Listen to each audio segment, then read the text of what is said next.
you for joining me for today's workshop. This is our Newbies workshop on our instructor's guide as well as scheduling. So I am Sunny, I'm Sonlight's community manager and a Sonlight mom of two. And joining me today is Christy, one of your Sonlight mentors. Christy, do you want to say hello and tell us who you're homeschooling and for how long? Hello, I'm Christy, and this is our 14th year of homeschooling with Sonlight. And this year we have an 8th grader, a 10th grader, and a senior in high school. And one of our guys is away at college. So 3 for us this year. Well, perfect. Thank you so much for being here. My kids are 13 and 8, so I have one in elementary school and then one that started 100 this year. So I actually have examples of some of my instructor's guides right here. So if it doesn't look exactly like yours, it could be because I'm doing a different level than you.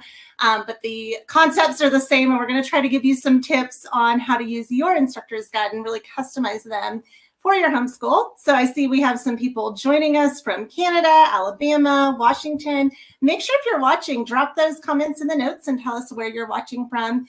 Also, ask your questions. I know, especially starting out, the instructor's guide can be a little confusing. So if you are stuck and not quite sure what's going on or how to use it, put that in the questions as well, and Christy and I will answer those for you. And in case something happens and you're not able to see this or you need to go, don't worry, we will replay this video as well. So you can come back and reference it anytime.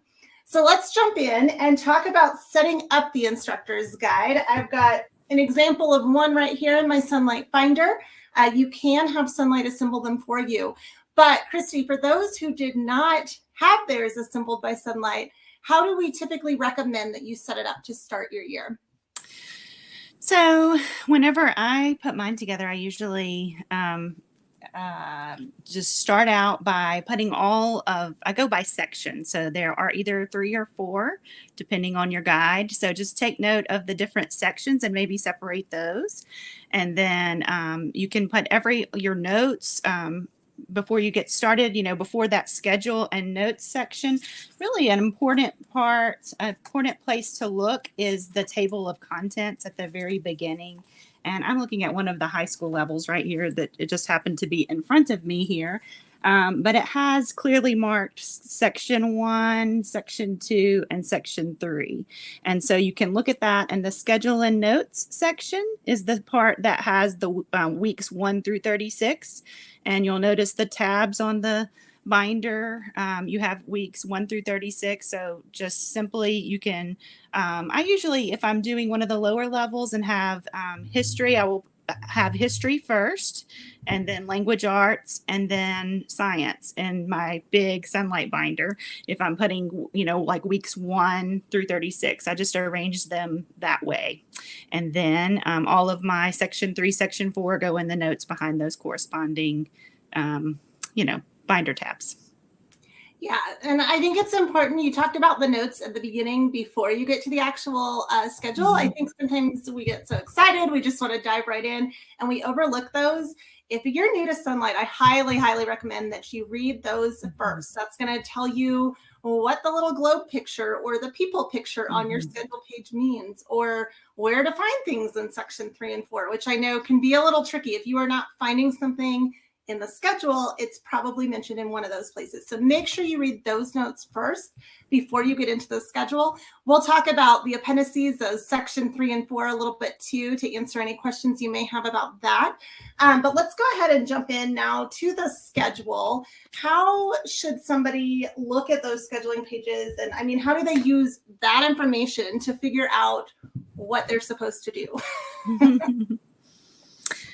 So for each day in the schedule page, I love that you have your week at the top, your week 1, day 1, and you just start there, and it gives you all the resources that you need. So if you look down the column, I wish I had a later level. I'm going to still be with this high school one, but anyway, you can kind of get the idea. So it has the resources that you need here. So I usually go down the list here, and my guys can even, from an early age, they would pull these together and put them in a bin, all the books that we're going to need for the week. But for day 1, week 1, I go to day 1, week 1, and it tells me exactly what I'm going to be doing in this book. And so it's the notes are there. I mean, or the schedule is there, and then the notes immediately follow. So day 1, you can look down and see day 1 notes and match those up. And as you go through, look behind, and you'll find notes for every section on that page, every resource. And it's just a few pages there. So it's not too overwhelming. And know this, that at the beginning, week 1 is going to have more notes than other weeks. So if you get overwhelmed at first, don't worry. And you will see in all of my guides, I use these little sticky notes. These are my favorite resource, I think, for all of homeschooling. I love them. Yes. And these are helpful to me. If I started here, you can see I was in language arts D. If I started reading the notes at the beginning of the year and I just really, it's time for us to start, and I didn't finish all of the notes, I use this. So I always have where I left off in pre-reading to get ready for a level. And then I have one of these on the week where we are in the schedule. And then if there's, I never do flipping around. It's just right straight to, for example, in the back, if you have read aloud guides that are in the back, I use one of these and I just go straight to it. I might put RA on that one. Here I have writing and mechanics. So I guess this is for language arts. I had a spot for where we were in the writing and where we were in the mechanics. So yeah. Oh, I muted myself and couldn't turn it back on. Sorry about that. So you mentioned the notes behind. I know I've got the new level D here that I'm doing with my son. If you don't have any notes on this front page, check back behind, and that's where all your notes are going to be. Your memory verses are actually recorded there too, which is helpful. You can use any translation, but that is there. But then questions for the books, notes to the parents, any optional assignments, like I have a lap book kit listed here as an optional assignment in case you did not order that. But if you ever see, I don't have it on this page, but if you ever see the in next to the reading assignment, that's a parent note. Make sure you look at that. Even if I have a tendency to skim over some other notes, that's going to be a book where you may be talking about a sensitive topic, or maybe it has something to do with like the age of the earth. If you're reading a book that's taught from an old earth perspective and you prefer to teach your kids new earth or anything like that, we do put kind of a heads up in your notes there so that you'll know that ahead of time. And then you can choose at that point how you want to cover that book with your child. And everybody does it a little differently. Some people dive right in. Others may censor things a little bit. It's really up to you how you want to teach that to your child. But make sure you are paying attention to that. While we're talking about that scheduling page too, Christy, like on this one, I can see I've got little globes in certain spots. Sometimes you see little people icons there. So how do you use those? If somebody's not sure what that means or what to do with their little map, how do you know what that is? So the globe is a mapping point. And so every time you see a little globe, it's so awesome. You're going to talk about, you're going to put in context whatever you've read about that day. So if you've read about a little boy in Italy, you're going to find Italy on the map. If you read about a little girl in Pennsylvania, then you're going to find Pennsylvania on the map. So it's really awesome that they're learning geography as they go. So the mapping is really as we go. I keep that the map that she just showed handy. And so the way I use it is it tells you exactly in the notes. And my little guys, it's a really sweet memory for me because my guys are getting older. But when they were little, one of them would get the letter and one of them would get the number, and they'd be ready, go. And then they would find where it was on the map because, it gives you the key so you can kind of see exactly where to find. So then we'll look at it and we'll say, okay, let's look around and see, do we know any of the countries around this place? And we would kind of talk about what it looked like. What is it shaped like? What does it look like to you? What color is it?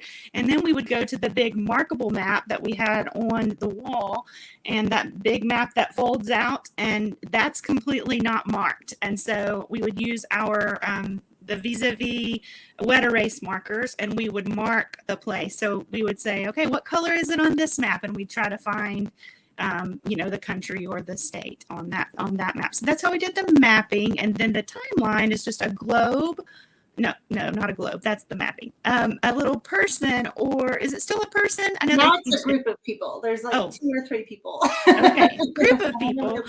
Or and do they still have a little time symbol? The time symbol is just a suggestion, so there's no you don't go looking for the sticker, because it's not going to be there. It's the one that has the people is the one that you can find in your timeline figures that come stapled, and it comes along with your guide.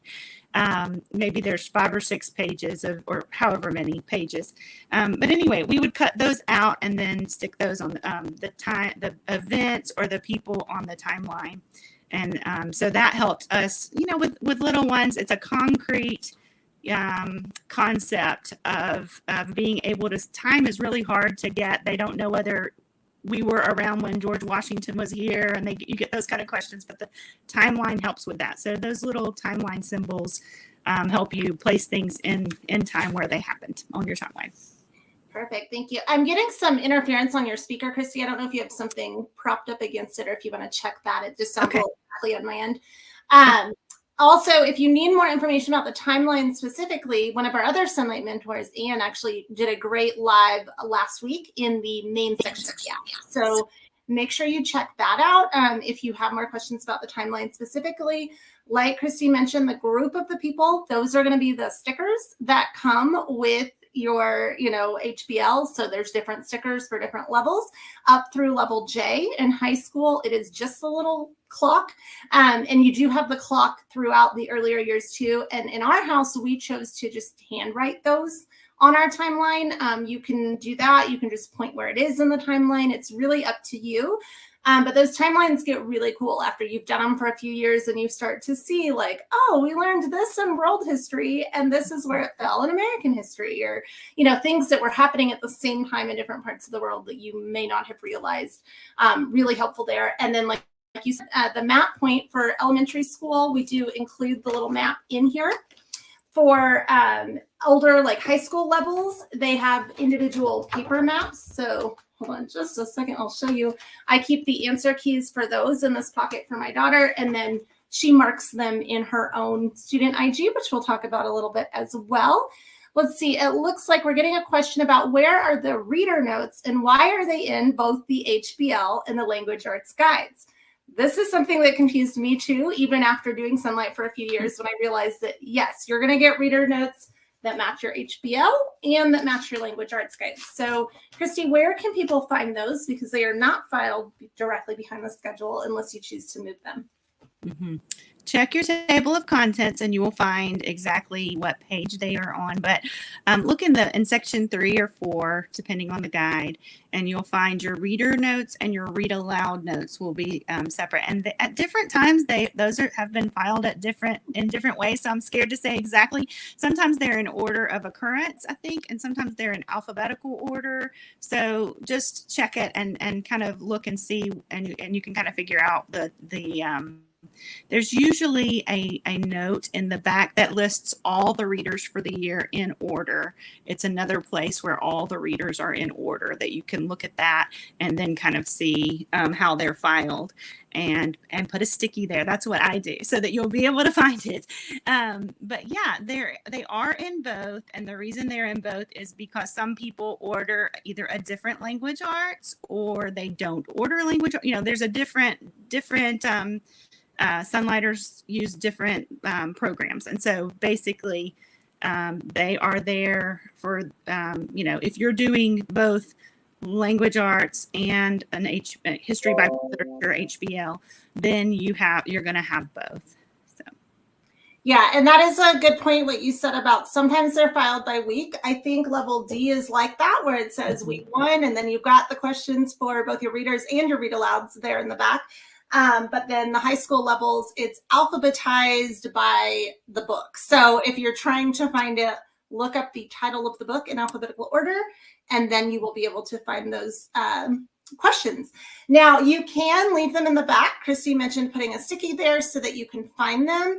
I like to move them behind the week I'm on, just so that they're easy for me to find in the correct week. I don't do that at the beginning of the year. You definitely could, but I just wait until, oh, week 3, I'm doing this. Let me go grab those and file them in there. I noticed, Christy, you actually have some of your IGs spiral bound. I don't do that because I like to move my pages throughout the year. Right. So I use a flex binder that works like a traditional 3-ring, but I can still hold it like a spiral binder. What are some options for people that do not want to lug this giant binder around, to get themselves organized, and ways to modify or maybe put it in an order that makes sense to them? There's so many options, and I've tried probably all of them over the years, all the ones that I've heard of. I've tried them. There was one year that I took everything out, and someone had this filing system that worked really well for them. That did not work for me. Maybe it had something to do with the fact that we moved that year, but that was disastrous for me. But that's one that might work well for you. I've used a binder just like this. See, this is a 1-inch, I think, binder. And so, this is one idea. And see, this was something that was mentioned on the app yesterday of just using taking the front and putting it in. Yes, exactly. And I saw that someone's husband had made done color matching. That was so awesome. But yes, this is one way. I've also done, this is the student pages. So this is just weeks 1 through 36. It doesn't have the reading. I think I did actually do a copy of the reading list and put it in the front of the, for this level. But it doesn't have the sections 3 and 4, because I do move those around, and I usually keep those with my books so that I have them when we're reading. So I do like doing that, but I have before used a sticky in the back, maybe for the one that's coming up next or something like that. I find a place for my stickies always. But yeah, this is just a very small, you can see this is just for Language Arts D. And then I have a larger guide that is like this, that is, much bigger, but not, I do tend to take it out of the big, huge binder. So, yeah.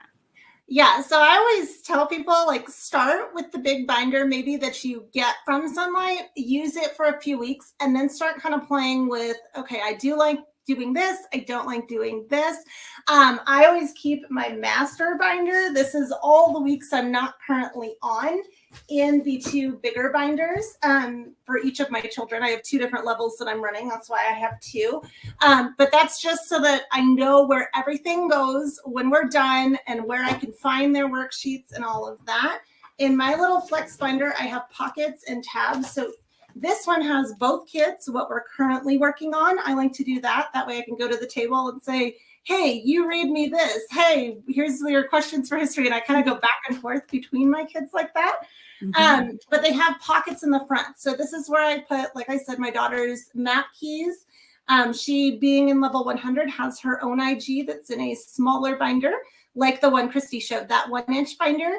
What she likes to do is have her whole quarter at once so she can kind of see how far she is. So I actually put the weekly tabs in hers with 9 weeks, because that's the way she likes to work. As your kids get older and more independent, definitely, look at how they like to work too. But then things like language arts worksheets, science worksheets, things that I want to be able to hand to my child quickly, but I don't want getting lost, I keep those in his folder as well. So any type of worksheet thing, I know some people like to give them to their kids right away. I maybe don't trust mine enough to do that yet without getting lost or torn up. So that's what I do. So yeah, just keep an eye on your kids, and you'll see as they get older and more independent, you will definitely change your system a little bit. Also, a suggestion, we just premiered our Sonlight Planner this year, which is a great way to get your brain out on paper.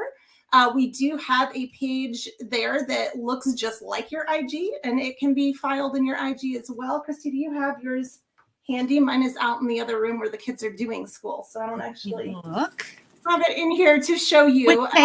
Which page do you want? Just an IG page, or maybe some of those scheduling pages, like the student schedule that you could show your child so that they're not touching your IG. Because especially if you plan to reuse your IGs with other kids, you may or may not want those kids in there, marking or writing on your IG. So while you're looking for that, I'm going to move on to, oh, there we go. You've got it. Student schedule page. Yes. So those you can mark up and hand them to your student, or if your student's still too young to, do that independently, you can plot out a plan for them for the day that's a little bit different than them having the actual IG. And that way you can fully customize it.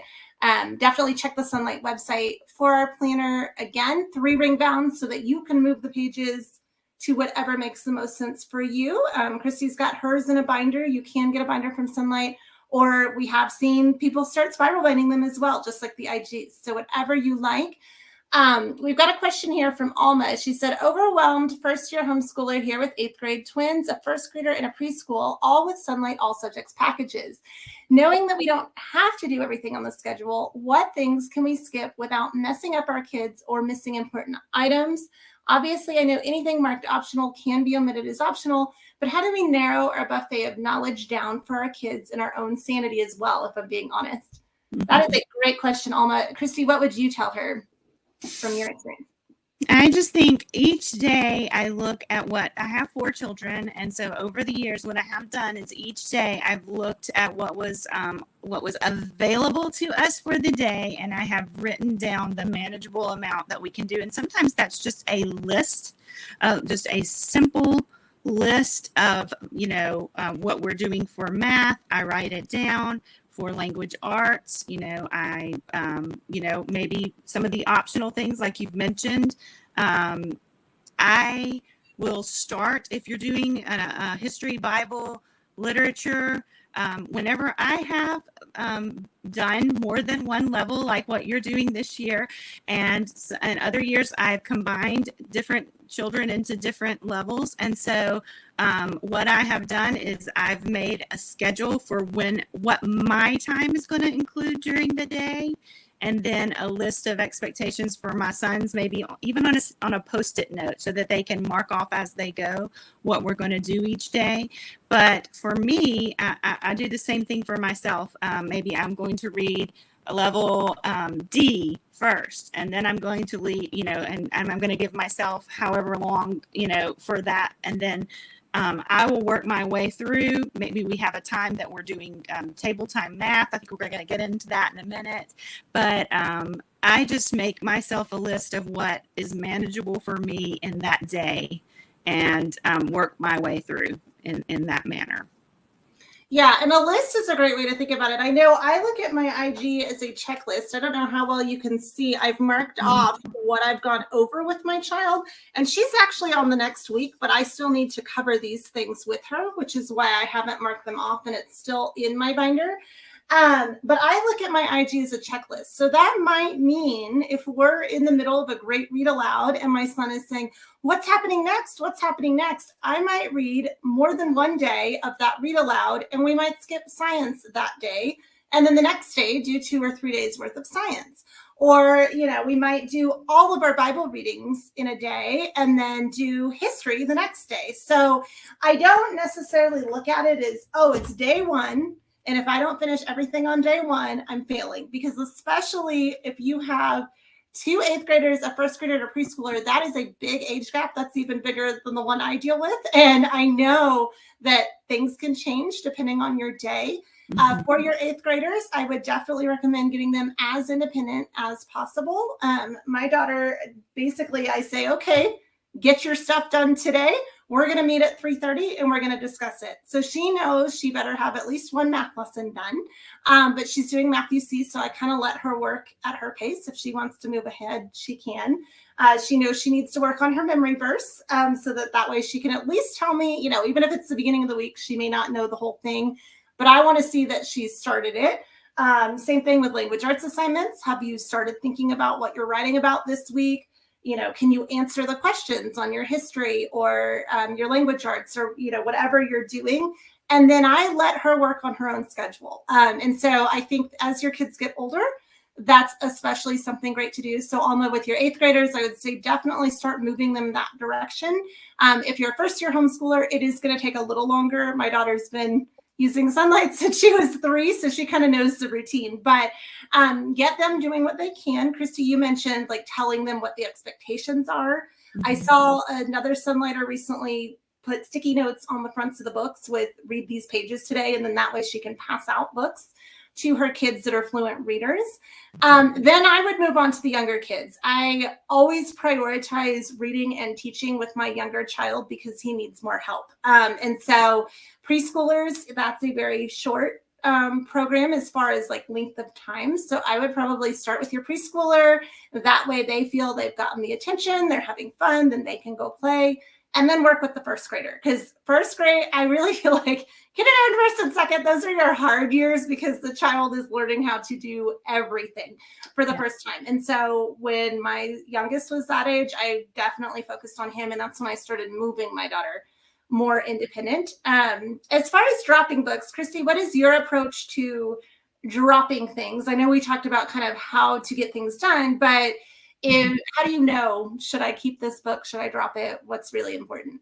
Yeah, for me, I'm going to say also going back to what Alma said about the having the preschool, kindergarten. I was going to say what Sunny said about starting with preschool, that attention, having time, one-on-one time with them, and then moving while your older guys are working on something independent, and so that you have things, you're accomplishing things at the same time. They're able to be working independently while you're having one-on-one time. And I would say that the the 8th graders working towards independence and dropping some books, yes, but before we get there, handing off books. In every book, there's a hook. There's a time in a Sonlight book where we're like, oh, wow, this is good. And that comes at different points in the book. And so if it's one that is starting slow and there's a lot of characters, I might start a book with my kids and get midway through the book. And if it's one often I want to finish the book with them because I want to be reading it with them. But if I honestly need the time, then I will, when we get to that point with a struggling reader, especially when they've gotten to that point where they're going to finish this book and they're so excited about it, then I let them go on their own and independently read that book. Does that make sense? Do you see what I'm saying, Sunny? Like where I, get them to that point and then let them go. And that saves me some time where then I can go with the first grader and work with the first grader and let even read alouds become readers, sometimes if I need the time, especially if you're doing 3 levels, that's a lot. So even if one is preschool, that's still an undertaking when it's your first year of Sonlight. And so that's something that I've done. As far as dropping books, it's just for different reasons. Like maybe it depends on the level. When I got to level 100, the age of my son was such that some of the books were pretty easy for him. And there were some middle grades kind of readers mixed in. And so I eliminated some of those because he was using it for high school.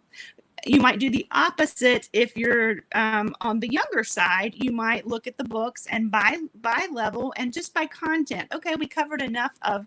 We've really already read a book about him. Let's. I don't think we need another one. It'll be okay if we miss this book, and maybe we'll put that on the summer reader shelf. And if he wants to read it, he can.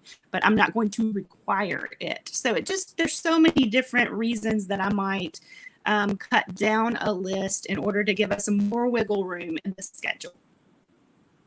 Yeah, that's a great point. And I like what you said, about handing over books, even read alouds. Well, they're designed for the parent to read. If you're doing 3 programs, you probably don't have time to read alouds to everybody. So either choose some that you want to read to everybody, or like you said, turn those over to those older kids. I know the year that COVID hit, my son was in kindergarten and struggling learning how to read. And I also have worked the whole time I've homeschooled. And so I was very, very busy at the time with work. And so that's when I started turning over some read alouds to my daughter. And I said, I'm sorry, I can't read this with you, right now. You're a great reader. You're mature enough. Let's go ahead and have you start reading some of these. I did some of them kind of more book club style with her, where I would read them at night after she went to bed, and then we would discuss after. And then there were a few she just didn't get to. And I said, okay, it's fine. It's read aloud. We still got the history done. We got the science done. We got the language arts done. I mean, I'm really looking at, are we doing, the full course subjects? As long as we're doing that, I kind of look at read alouds as icing. Then for my son, because I am still reading them aloud to him because of his age, there are times that I'm busy with other things, or, we've got to take one kid to this lesson or class or whatever later in the day. And so we've run out of time. And so I do save those for the summer. So we technically finished level C back in May of this year, but we were reading read alouds up through July, basically right until we started on D. So that's something you don't have to do them all at once. You can save them for later. Like I said, I'm focusing on the key academic subjects. And then for things like Bible, I'll play the Bible app. So that way my kids can hear someone else reading those parent readings to them. But that way I don't have to sit there and physically read them to them.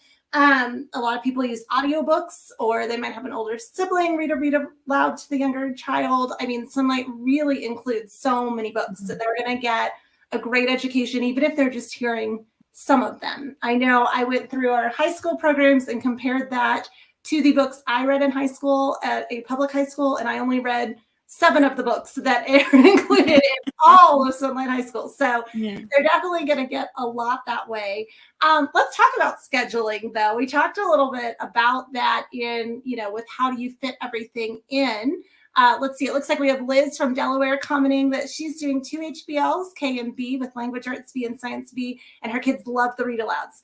Yes, so that is a plus to Sonlight. If your kids really love those read alouds, you can either do them first or save them as a treat, a motivator at the end. Go ahead. I would say, remember what Sunny said too about the little N in the box, especially for the 8th grader and up. When you just look through, and you will see notes about books and things that you may want to discuss and cover if you're not reading the book at the same time.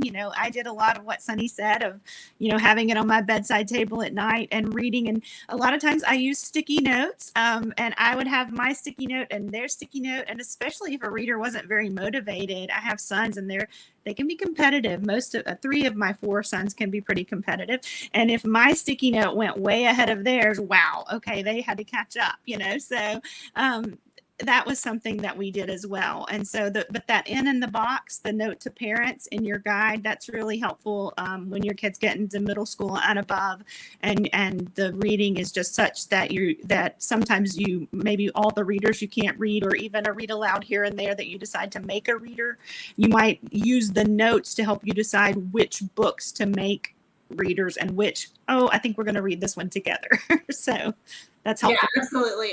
And the questions are helpful too for discussing some of those things after. Even if you're not reading it, you don't have to read the book because you've got the questions there to kind of go over that. And like you said, the parent note ones, you don't want to be surprised. I mean, Sonlight covers some challenging things, and especially if your child's on the young end of whatever level they're doing, they might see some of that. I know my approach personally has always been to dive right in. I want my kids hearing things from me before they hear them from other people. But other people, for various reasons, choose not to do that. So just make sure that you're looking at that. Let's see, Alma's saying, thank you, ladies. That was very helpful. Perfect. Alma, if we say something else or anybody else watching that triggers a question, definitely post that as well, and we'll troubleshoot those situations with you. Let's talk about that scheduling, though. I kind of touched on using the IG more as a checklist and like a day-to-day guide so that you don't have to stress about doing every subject every day. What are some other ways you can modify your schedule if you find something has come up, or you're just at a stage in life where there's no way you're getting your entire IG done in one week? Yeah, some things that we've done, we've bumped a subject to Saturday when we needed to. Now, the developmental subjects like reading, writing, and math are subjects that we tended to do day to day. So if things got crazy, we could go back to those three things and make sure we're covering reading, writing, and math, and then fill in as we have extra time with whatever we have time for that day. So history, we've certainly done that 3 times a week at times, and then science 2 days a week. And then if we needed a Saturday to catch up on something, we've done that. Those are some of the things that we've done before. So certainly we have taken a subject and bumped it and not done every subject every day. But our main thrust has been, we get the reading, the writing, and the math. That's what we tend to try to do, if at all possible, every day for us. And that's a good point too, the reading, writing, and math, that those are things that take time and repetition to learn. I know when my son was learning to read, because he struggled, it was like he forgot what every letter sounded like from day to day. So he had to read every day. If we skipped a day of reading, it was starting from scratch again. So depending on where your child is or how they're learning, I think, math, same thing. If you forget how to do one thing, it's going to be really hard to learn the next. And so those are usually 2 of the first things that I have my kids do. Math is something they can do fairly independently. They might need an explanation here and there, but that's something once your kids start to learn, okay, here's what we're doing, hand it to them and let them do that. Hi, Amanda from Kansas. That's actually my home state. So welcome. She said she just began yesterday. So you're starting out. So welcome. If you have any questions, I know when you're starting out, sometimes you don't know what your questions are, but feel free to let us know. But anyway, so that is something that we do too, is make sure that math and some amount of reading is done every day. We also like to do Bible first thing, because really that's one of the reasons that we're using Sonlight. And so I think that's important every day. And anything like memorization, like on their memory verse, that's easier if you do a little bit every day instead of trying to cram it all in 1 week. Right. We also talk about couch and table subjects. That's lingo that I had never heard until Sonlight. Can you explain that in case somebody sees that and they're wondering what a couch or a table subject is and how to do those? So our history, Bible, and the read aloud part of our literature, and even the read aloud part of the science, can be couch time, where we just bring a bin and we are on the couch and we're reading and enjoying reading with each other. Okay, so that's a couch time subject. The table time subjects are just where we are going to be doing writing and maybe the activity sheets for language arts and for science would fall in that category. Handwriting, any of those aspects of language arts, there's some optional levels in there. Spelling would fall into that category. Any of those fall into the table time subjects for us. Perfect. Yeah. So people like to do this a little differently. You see some people that like to start with, maybe table in the morning when everybody's fresh, and then they do couch after. Let's talk, though, about kind of the uniqueness of everybody's schedule, that you don't have to. I know when I started homeschooling, I saw people were getting done by noon every day. My whole family were night owls. We don't do anything except drink coffee and chill in the morning. And so what are some ways, you mentioned doing school on Saturday, what are some ways you can think outside the box and maybe modify your schedule to fit the people in your family and what they need? I think one of the things that I've enjoyed hearing, just the diversity of families that use Sonlight. There are people who have ministry responsibilities on Sunday, and Sunday's a really busy day for them. So Monday is like their Saturday. So they might use Monday as their day to decompress and have family time.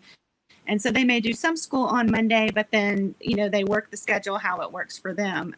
Other people who are maybe involved in gymnastics competitions and they leave early on the weekend, and they, people have so many different ways that they accomplish homeschooling. So if you hear something like Sunny heard people finished by noon and felt like, just realize that every family is different. I know years ago, I taught with a family overseas that did school every day, 9 to 1. That was their schedule. And that was because I was doing school with the kids and the parents were in language study. And so that's what worked for them to have enough family time in the afternoon. They took some of the Sonlight read alouds that they wanted to do as a family. And so that happened. But yeah, whatever works for you. There are so many different schedules. I would also say that get your students' opinion, like work together to come up with a schedule. Last year, we were kind of having a problem with this because one son wanted to do a certain thing, and every day it was a tug of war. So we sat down and I finally said, okay, this is a problem. So let's make a schedule. Let's come to an agreement. And so they couldn't agree. And so what we did is we changed every day up. So like on Monday and Wednesday, we did the preference of one of my guys. And on Tuesday and Thursday, we did the preference of the other. On the Friday, maybe it was my preference, whatever it was. But we made something that we could agree about on the schedule for what time we were going to get together and do our reading together. And then they would have their individual time to do how they wanted to schedule their work. This is with middle schoolers. I had 2 middle schoolers last year who were kind of balking at the schedule. So just really, there are so many ways to do the schedule, and just know that if you start out one way and it's not working well, look for ways to adjust. Think about the days and just get creative. There's different ways that you can accomplish the school week. Yeah, and pack your Sonlight tote with your books and take it with you. If you have a doctor's appointment, if you're taking a child to a lesson, but you have the other kid or kids with you, do school on the road. It doesn't have to be just in your house. That's another suggestion there. We have a question from Liz. She's using level 2 readers, and it says, do most parents require additional daily reading? Seems like a lot of local schools require 20 minutes of reading as homework, but the level 2 assignment takes my son 5 minutes or less. So that's awesome, Liz. That was not my son when he did that. My daughter was more like your son. So that's great that he's doing well. But what do you think, Christy? Should Liz ask him to read more, or is that really enough? I always had extra reading if I had guys that were blazing through. I let them go ahead if they were blazing through. It's especially once I had my oldest. My oldest did first grade with Sonlight, and we started with B. And then we moved forward from there. And so I had like multiple levels to choose from. And so if they finished readers early, I let them keep going. We kept on our schedule with language arts, but the readers, it was okay if they blazed ahead. I let them go. And I had extra materials for them to use as well.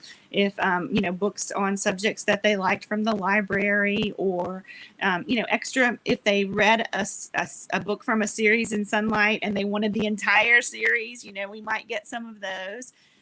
Maybe Christmas presents. Definitely we had requests for Sonlight sequels or prequels or whatever for Christmas requests. So yeah, I do like the idea of them, especially if he's blazing through like that at level 2, having 15-20 minutes of the day that set aside to read, and that can be part of your time to, if he's reading independently or I'm not sure if he's reading aloud with you or if he is reading independently, but yeah, I would allow that. I think that's a great practice.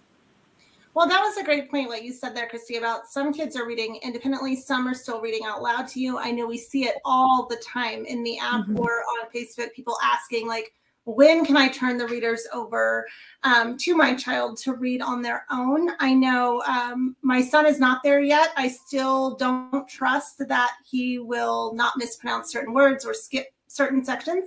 So I still have him read everything out loud to me or his dad.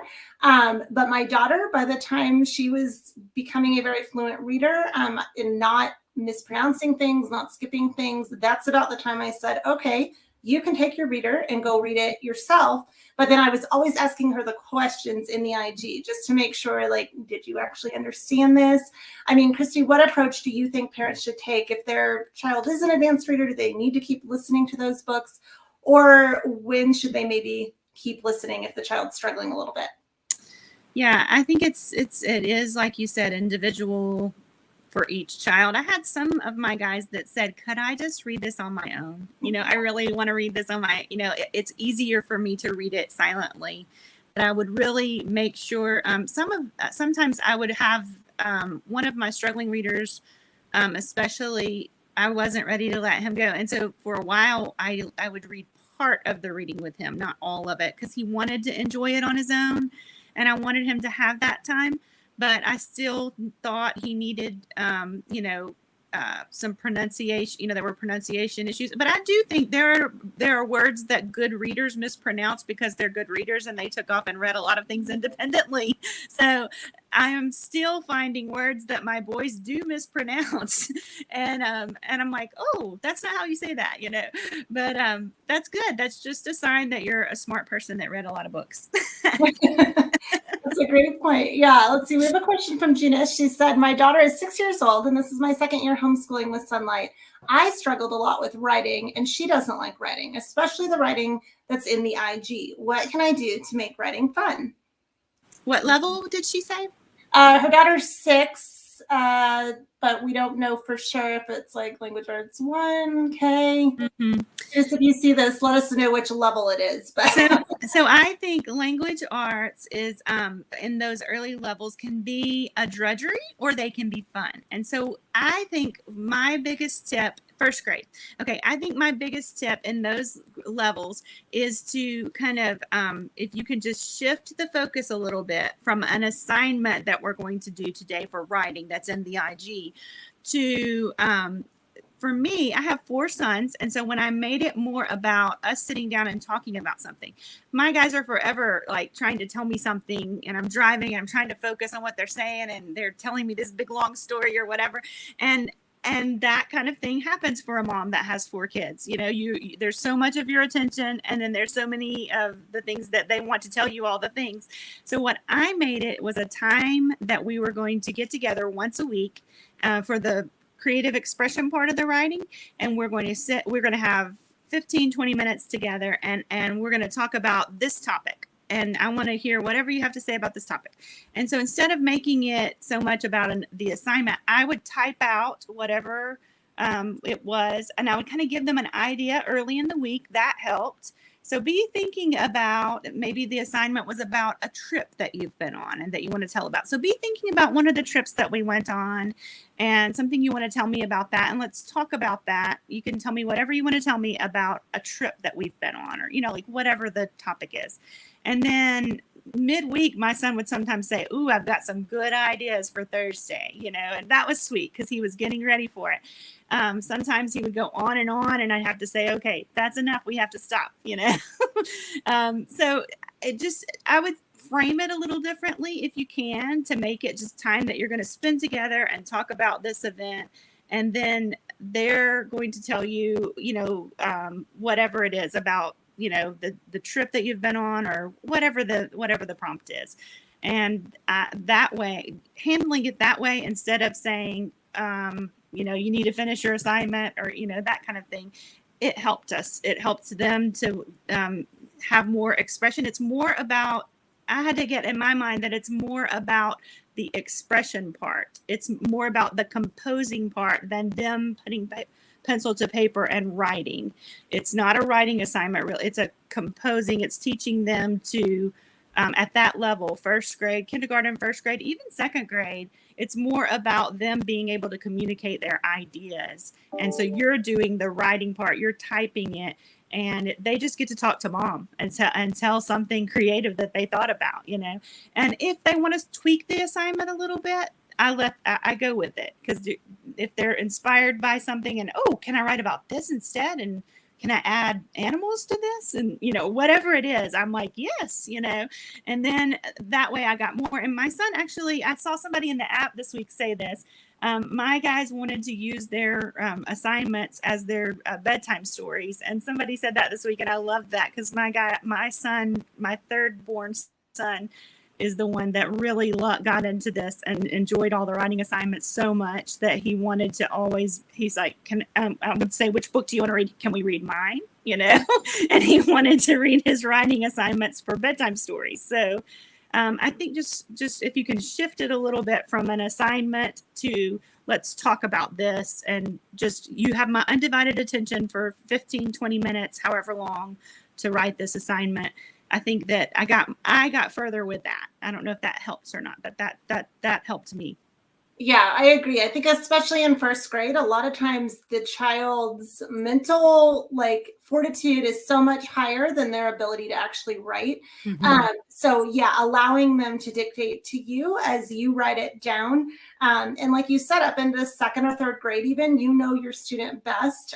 So like my youngest is super creative. He loves any sort of make believe, story starter, picture, IG assignment.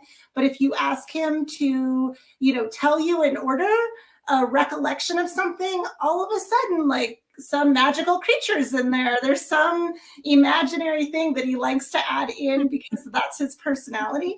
Yeah. So you may find that certain kids like certain assignments better. Meanwhile, my daughter could give you a great narration full of detail, but if you told her to make up a story, she would look at you like, I don't know.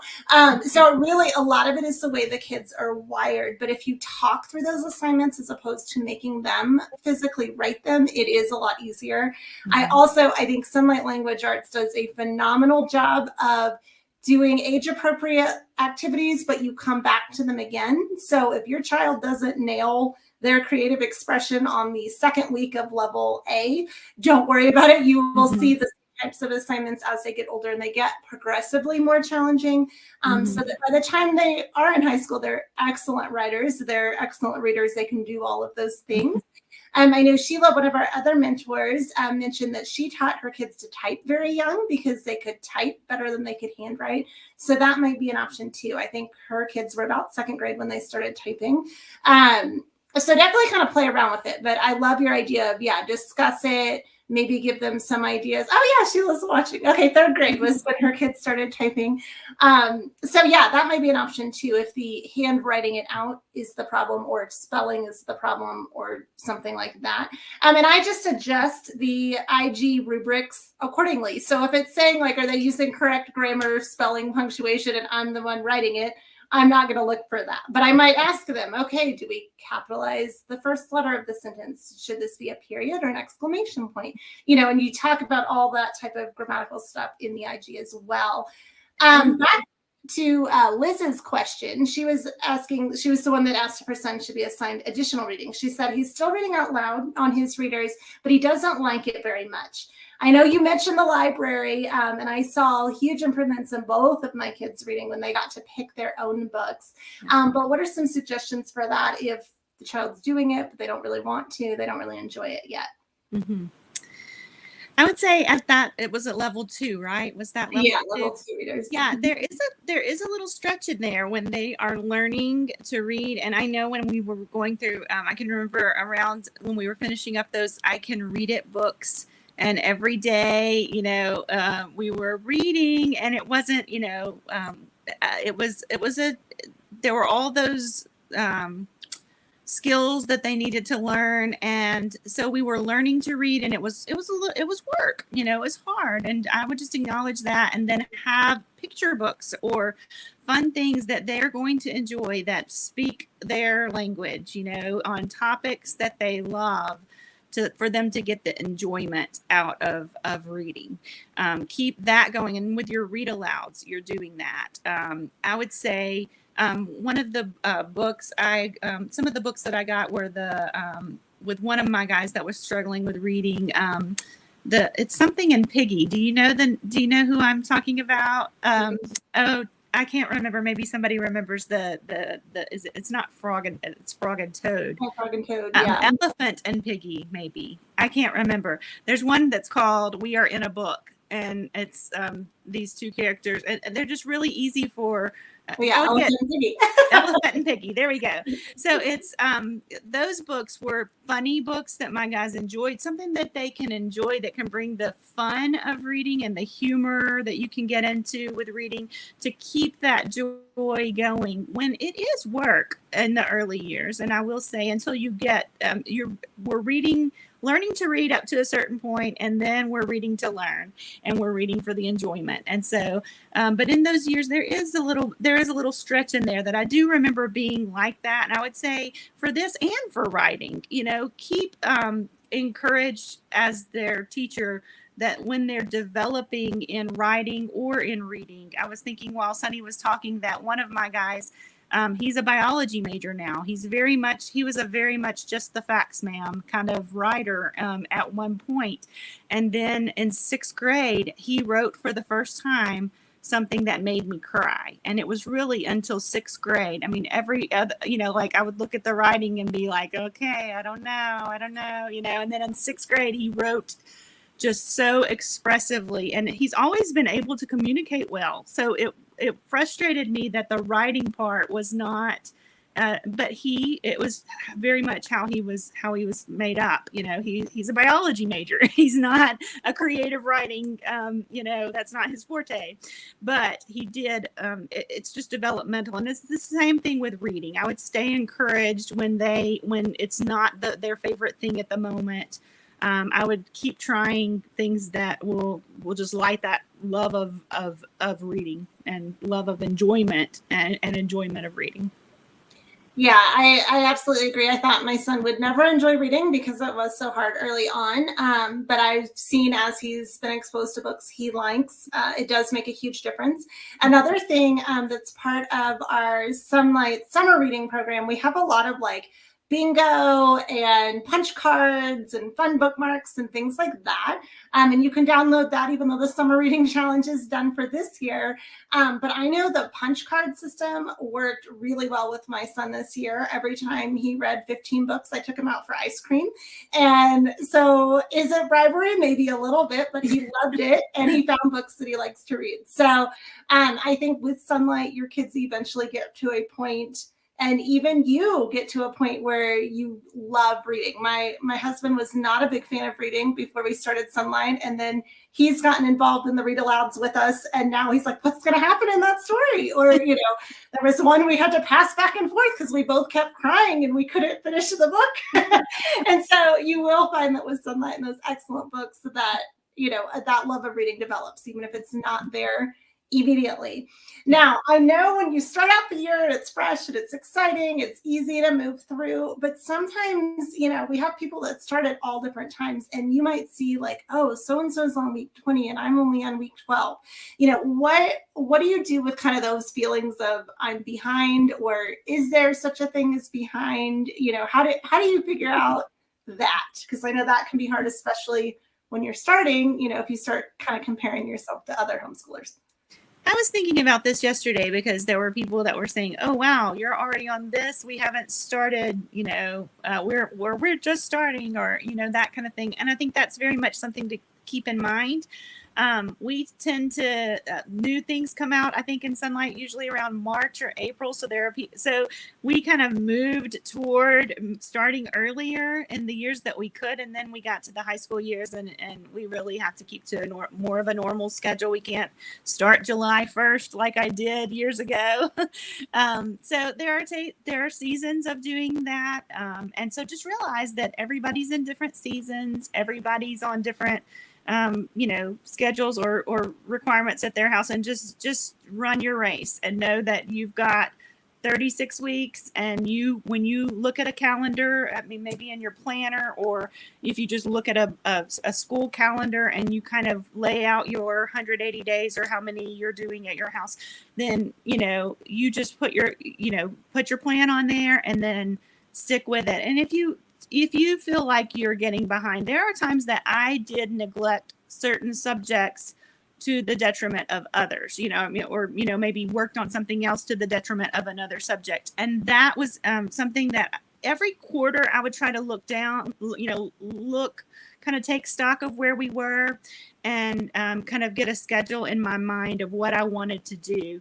And if I felt like, okay, boy, we have really neglected this certain subject, I might move that subject to the first thing that we do every day and give that priority. And you can totally do that in homeschool. And just newsflash, when I was in the classroom, that happened as well. Like whenever I was teaching public school, that certainly happened. There were certain things that you only have so much time that you have in the day. And so there are times that you realize, oh, wow, we need to emphasize something else more. So that just be encouraged that happens, whether you're in your home or wherever you are. There are certainly people not finishing everything they planned for the year. So I would just say be encouraged and run your race, and then and do though take stock and if you feel like you need to even have some accountability, you can ask I will ask my husband sometimes, I'm not getting this. I really want to do this with the boys, but we're not getting to this. And I want some accountability that we will get this finished. I think that's okay to need that encouragement. If you need that encouragement, or a friend or someone that is supportive of your homeschool that can help you stay encouraged and get something done that that you want to get done, and it's just not happening. I think that you can get encouragement from someone supportive. Yeah, that's a great point too, that, you don't have to do this alone, even if you're the primary homeschool teacher. I know my husband does read alouds. He does science experiments with our kids. There's times that I say, oh, can you just do this really quickly? And because we have the IG, it's super helpful because I can hand it to him and say, I've marked off what I've done. Do whatever you want to get done. Just do something. So then it's less for me when I come around next. So that's my tip on that. Also, some people like to move ahead in certain subjects. I do not allow myself to do that. Like Christy mentioned, if I see I'm falling behind in an area, I like to finish 1 week before I move on to the next. So I do an all subjects package. That might mean I finish all of the week for history on, Tuesday or Wednesday, but you better believe if I haven't done any science yet, I'm coming back on Thursday and doing science or things like that.